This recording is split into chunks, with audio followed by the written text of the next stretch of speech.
Hello YouTube and welcome to another episode of Raw History. What do you think of when you hear the word cradle of civilization? Is it something like this or this? If it is, then you're not wrong. Many of the early civilizations were born in this part of the world, but not all of them. In what is modern-day Central America, a hugely advanced civilization emerged, and it did so completely independently of the ancient Egyptians or the Mesopotamians or anyone else. These guys and gals created a rich and unique culture from basically nothing, and they contributed an awful lot to the modern world. From astronomy to mathematics, amazing architecture to intricate artwork, chewing gum to... Wait, what? Human sacrifices? Yeah, okay, we'll address that later. But they also developed the first and only pre-Columbian system of writing. So why is it that when people think of the Mayans, they think of these bloodthirsty savages and not these pioneers of humanity? Let's think about that. It'll be fun. We don't need no education. Okay, so before we start talking about the Mayans, let's just firstly clarify exactly what we mean by the Mayans. Is this Mayan? No, that's Inca, and they lived 4,000 miles away from the Mayans in modern-day Peru. Because of the geography of South America and the vast distances that had to be covered, there's absolutely no way that the Incas could have ever interacted with the Mayans, and they are considered their own separate cradle of civilization further in the south. Okay, fine, but this is Mayan, right? Well, no, that's Aztec, and they also lived a long way from the Mayans. Also, their civilization started a lot later. However, just to make things a little bit more complicated, because hey, nothing in history is ever simple, way back in the Mesoamerican past, it does appear that the Aztecs and the Mayans shared a common history. And so, although their languages were radically different, the Aztecs did borrow many things from their distant cousins, including the internationally famous Mayan calendar.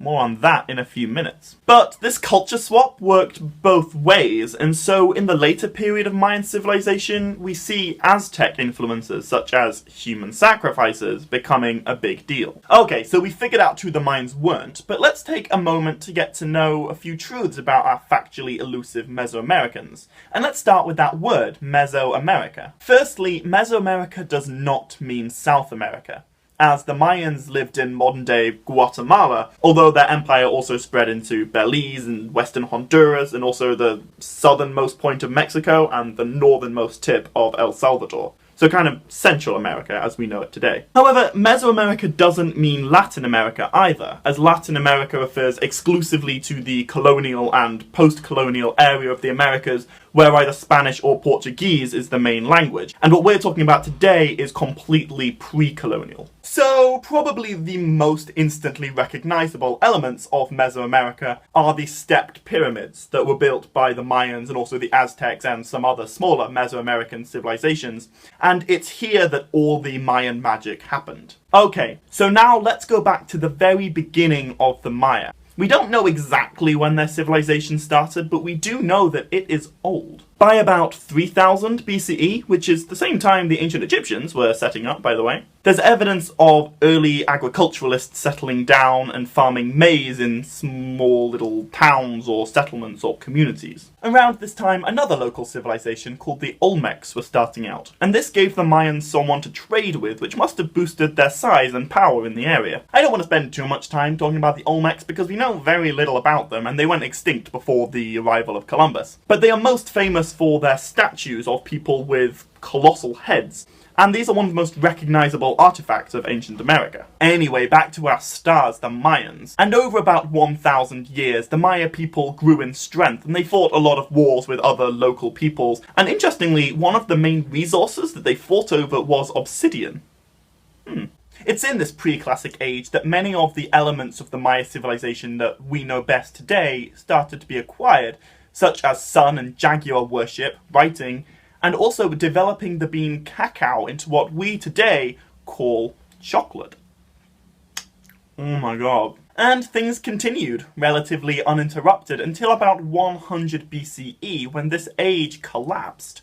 And we don't really know what happened that caused such a massive decline. It may have been wars or disease or even a volcano. But what we do know is that from the ashes of many small Mesoamerican civilizations rose the Mayans, and they were now mightier than they'd ever been. So without wasting much time, the Mayans came to dominate Central America, and they did this by building a large number of city-states. Each city had its own king, known as an ajor, and some kings of smaller cities would have to pay homage to local, stronger kings. This was fairly common in the ancient world, but unlike in other civilizations such as the ancient Egyptians, there's no evidence that there was ever a king of kings who ruled over the Maya as you would expect a pharaoh to do. Instead, each city seems to have been relatively independent, despite sharing the same language and religion and culture as all of its neighbours. Most of these cities were also described as relatively small, being made up of only a dispersed community and a few scattered villages. However, I should point out that the people describing these villages were the Spanish and Portuguese conquistadors who were enemies of the Maya,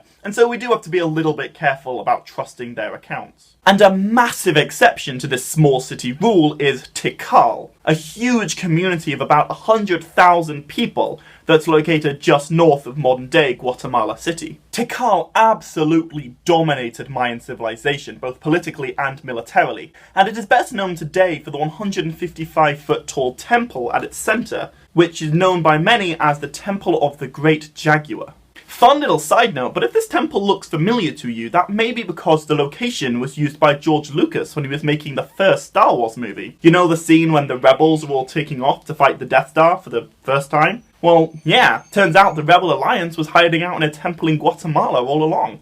Who knew? Okay, so moving on to Mayan technology, and I've already talked about the Mayan calendar, but we need to talk about this more because it's amazing. This is one of the most accurate calendars ever developed, and it's way more accurate than the Gregorian calendar used by Europeans.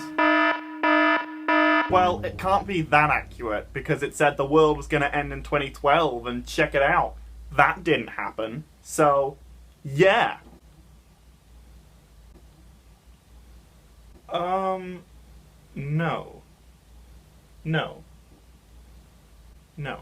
Nowhere in Mayan culture does it say that the world is going to end in 2012. In fact, the only significant thing about 2012 is that that's when the 5,126-year-long calendar ran out. They didn't believe that the end was nigh, they just couldn't keep the calendar going on forever, and 2012 is the date they chose to stop it. It's like Wikipedia has a page for every date up until 2062, and that doesn't mean the apocalypse is coming then, it just means no one can be bothered to write an entry for those dates that are really far away. But aside from conspiracy theories, the Mayan calendar also tells us a lot about the Mayan understanding of astronomy. A lot like their Aztec neighbours, the Mayans were very interested in the sun, and they charted its course through the sky and over the seasons with such accuracy that they could predict a solar year much better than the invading conquistadors could. A book known as the Dresden Codex, which is the oldest book ever discovered in America, by the way, documents a huge amount of Mayan knowledge about space.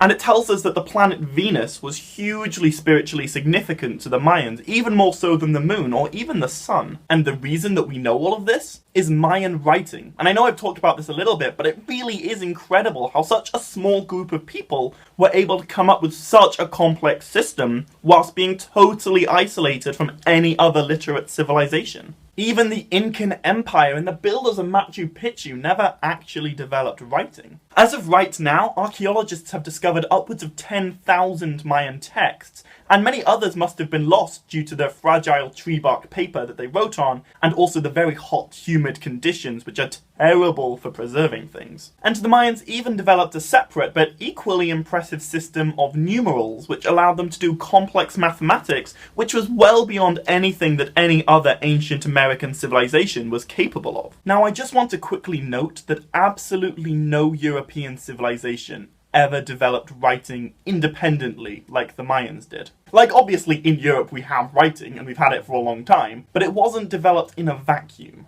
Early Europeans looked to Near Eastern civilizations, such as the Phoenicians or the Hittites, and our alphabet evolved out of theirs. I'm going to get a little bit metaphorical for a moment, so bear with me. But Sir Isaac Newton once said that he could see further than other men because he was standing on the shoulders of giants. This humbling quotation can be applied to the advances of early Europe, as they were springboarding off the development of countless other civilizations all around them. But the Mayans didn't have any figurative giant's shoulders to stand on, and they developed art and music and social structures and writing completely on their own. However, as amazing as the Mayans were, this video would not be complete without at least mentioning human sacrifices. And I'm not gonna lie to you, the same people that did all that cool stuff I just mentioned did also cut people up in the name of their religion, but it wasn't really their fault. Well, that's a lie, it was clearly their fault. But human sacrifice didn't become a big part of Mayan culture until the very end of their civilization. So, if you remember way back at the beginning of the video, I said that the Mayans and the Aztecs traded parts of their culture. Like, the Mayans gave the Aztecs the world's best calendar, and the Aztecs gave the Mayans human sacrifice. You know, I'm thinking that's not really a fair swap. But yes, in the last few generations before the conquistadors came, the Mayans were sacrificing men and women to their gods. But it was never on the same scale as the Aztecs, who were chopping open people in the thousands at a time. And for most of the Mayan sacrifices, they would have been holy people who were voluntarily giving their lives to the gods.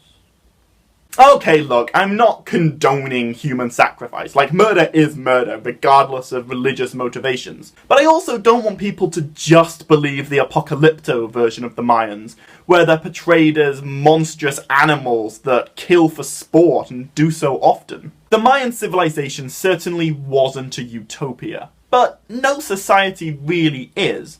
And they were still a hugely significant and advanced cradle of civilization that should be viewed with the same reverence as the ancient Egyptians or the ancient Chinese. So now that you have all those lovely images of human sacrifices in your brain, I'm afraid I have to finish. But please keep the discussion going in the comment section below. And if you've enjoyed this video, don't forget to hit like and hit subscribe to make sure you don't miss any more future Raw History videos. And my head scratcher for this week is, why does fat chance and slim chance mean the exact same thing? As always, thank you very much for watching, and I will see you same place, same time next week.